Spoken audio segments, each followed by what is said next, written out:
Hai, saya Angela, co-founder Gradana. Mungkin ada sesuatu yang nggak banyak orang tahu, tapi sebenarnya saya suka.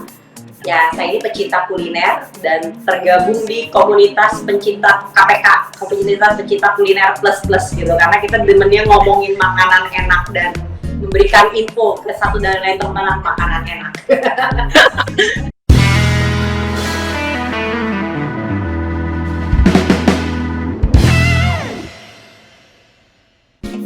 Mbak Angel, boleh nggak pertama-tama dijelaskan dulu apa sih itu Gradana?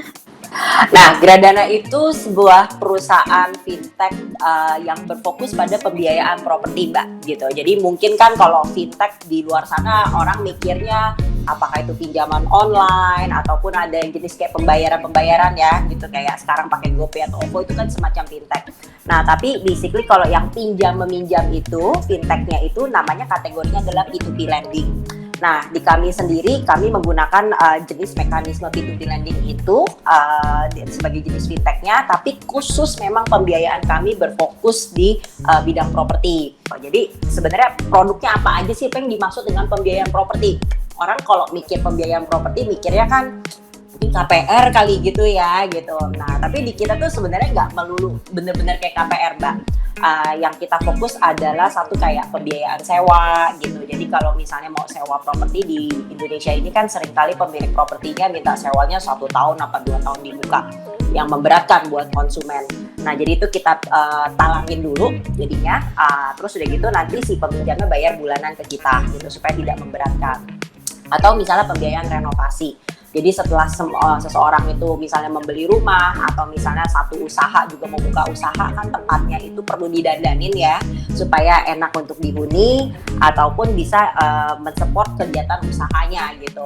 Nah, itu kita bisa melakukan pembiayaan buat renovasinya, buat fitting out-nya ataupun ya capex buat beli mesin ataupun supporting equipment buat buat tempat tersebut ya.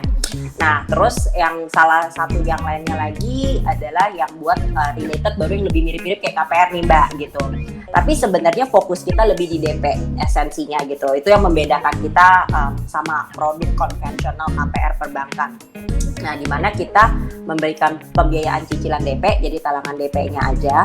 Atau ada satu lagi sih sebenarnya KPR tanpa DP, karena kalau misalnya yang lain kan biasa kalau KPR ke bank DP-nya sudah mesti siap dulu ya. Jadi ini kita coba talangin 100% dulu lah. Ini terutamanya biasanya buat beli-beli properti yang sudah ready stock gitu atau yang secondary dan di mana penjualnya pengen butuhnya cepet ya, dibayar cepet gitu karena seringkali kan butuh uang.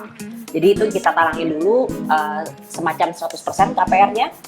Nah, udah gitu si konsumen atau si peminjam nanti nyicilnya termasuk DP-nya dan termasuk ya cicilan pokoknya. Nah, nanti pas udah DP portionnya sudah selesai, sebenarnya kita kerja sama bank, Mbak. Nanti dilanjutkan KPR jangka panjangnya ke bank gitu. Tapi memfasilitasi solusi di mana kalau beli rumah ready stock ataupun yang ada orang butuh jual cepet kan nggak bisa kayak nunggu ngumpulin DP dulu atau nungguin bank pencairan KPR-nya dulu.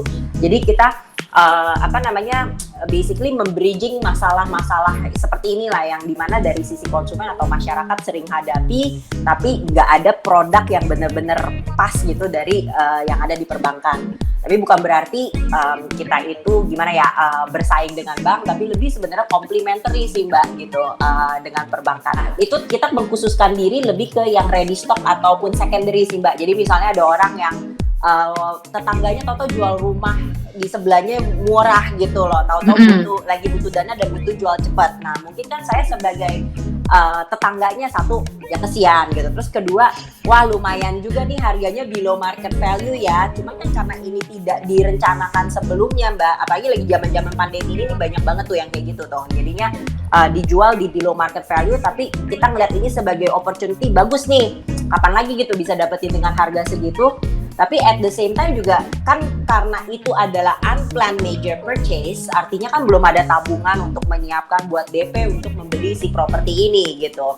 Nah, jadi salah satu produk pembiayaan kami itu bisa digunakan sebagai solusinya sih, Mbak, kalau untuk yang seperti itu.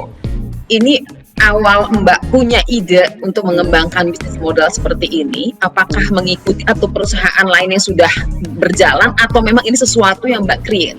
Oke. Jadi gini, ada inspirasi dan ide dari apa yang udah ada. Tapi kalau copy 100% dari apa yang sudah ada duluan, misalnya di luar negeri pun, itu nggak ada gitu. Jadi mungkin kalau saya boleh cerita sedikit, awalnya gimana sih gitu Gradana ini tercipta gitu ya. Nah, saya sama co-founder saya tuh dulu kita sama-sama bekerja di Sinarmasland, di perusahaan property developer gitu. Nah, waktu itu kita lagi mikir waktu tahun 2016-2017 itu kan properti sudah mulai slowing down Mbak gitu, nggak kayak peak-peaknya lah waktu kayak zaman tahun 2012 gitu kan lagi jaya-jayanya gitu, tapi tambah lama tuh udah mulai tambah slowing down. Nah terus kita lihat waktu itu siapa sih konsumen yang beli gitu at that time. Nah surprisingly itu kita lihat datanya 60% loh Mbak yang investor, yang end user cuma 40%. End user meaning orang yang tadinya butuh rumah ya, butuh tempat tinggal atau butuh tempat usaha. Nah, which we find it to be weird atau aneh, karena harusnya kan the other way around dong. Ini kan kebutuhan pokok nih, gitu, kebutuhan primer. Harusnya lebih banyak user, terus sama less people lah ya yang jadi investor gitu. Tapi kenyataannya nggak seperti itu gitu. Nah, ketika itu slow down, ya berarti impact-nya adalah kita lihat juga kita investigasi adalah sebenarnya slowing down dari minat investor. Nah, kenapa? Nah, pada waktu itu ada beberapa kendala yang bikin mulai slow down sih, Mbak. Jadi, dengan peraturan pajak yang baru, kalau ada pengalihan jadi kena PPh, BPHTB, jadi mahal sekali gitu ketika mereka mau melakukan flipping ya atau jual kembali gitu, which is sebenarnya agak spekulan, tapi that's how they do it gitu. Nah, terus kedua, dengan tax amnesty pun kan juga banyak kayak pemutihan pajak, mungkin banyak ketidaksesuaian juga tuh. Bilangnya income-nya cuma segini, tapi kok pas diinvestigasi propertinya ternyata banyak banget di mana-mana gitu, karena mereka sempat cek juga ke developer. Nah, akhirnya sesuatu yang kayak gitu kan bikin orang agak-agak menurun ya gitu minatnya gitu ya. Aduh, udah pajaknya mahal, artinya margin saya jadi tipis dong, terus diobrek-obrek gitu, dapat segala macam. Nah, di sisi yang lain kita juga mencoba ngomong sama yang 40% nih, which is teman-teman yang generasi millennials kayak kita yang harusnya pengen punya rumah nih gitu. Nah, kita tanya sama yang sudah punya rumah dan sama yang belum punya rumah gitu loh. Kenapa sih gitu lu belum punya rumah? Atau ketika udah punya rumah, experience tuh pas punya rumah itu, beli rumah itu kayak gimana sih? Nah, yang topik yang come up itu adalah masalah affordability sih baru. Jadi kita lihat ada kesenjangan nih buat si end user, dia mau membeli, ngumpulin DP-nya susah. Ketika akhirnya dia ngumpulin DP pun oke lah, begitu masuk ke KPR walaupun tedious, mesti bolak-balik diteleponin bank, bolak-balik pas jam office hours karena masih mahal banget. Tapi oke lah, paling enggak ketika saya masuk ke cicilan ya udah aku lega gitu. Tapi I identify to things there, okay, how tedious it is to get your loan approved and berapa manualnya itu gitu yang which is menyebalkan gitu buat mereka gitu. Nah, tapi intinya kalau udah itu done, mereka kalau bisa nyicil tuh bisa nyicil, it's fine gitu. Karena banyak millennials ini kan Henrys ya Mbak, aku bilangnya high earning not rich yet gitu. Jadi kita banyak mungkin kayak ya masih pengen enjoy ini itu gaji cukup buat bayar cicilan bisa, tapi kalau buat nabung agak lebih sulit gitu. Nah, itu satu sisi cerita kayak gitu. Nah, sisi yang belum beli kan artinya ada yang tinggal masih sama orang tuanya atau menyewa nih Mbak gitu, kalau males ya gitu tinggal sama orang tuanya. Nah, yang ini pun juga komplain, aku sewa gila, gue bayar sewanya 1 tahun di depan, mana ada gue gajian 1 tahun di depan gitu loh ya kan. Jadi kayak begitu gitu. Jadi ini kita lihat ada two sets of problems di sini. Oke, yang satu ini sebenarnya wanted to invest, cuman cara yang lama ini sudah tidak ideal gitu.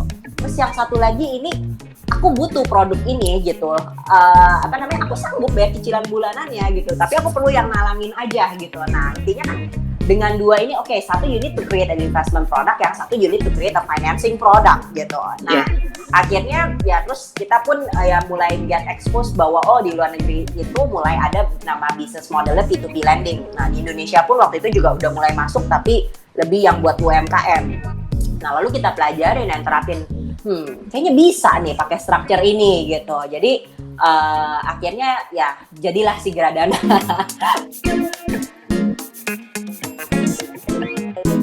Kita gunakan terminologinya itu lot gitu, per satu lot, dan mirip-mirip sebagai saham supaya lebih gampang dicerna sama orang gitu ya. Nah, minimum per satu lotnya itu di kita itu startingnya dari 20.000 Mbak. ibaratnya beli kopi-kopi di tempat coffee shop cantik aja lebih mahal gitu, atau bubble tea mahal. gitu, bubble tea yang menggendutkan gitu itu lebih mahal gitu. Jadi mendingan gendutin kantong kan daripada gendutin badan gitu. Benar. Ibaratnya kayak gitu.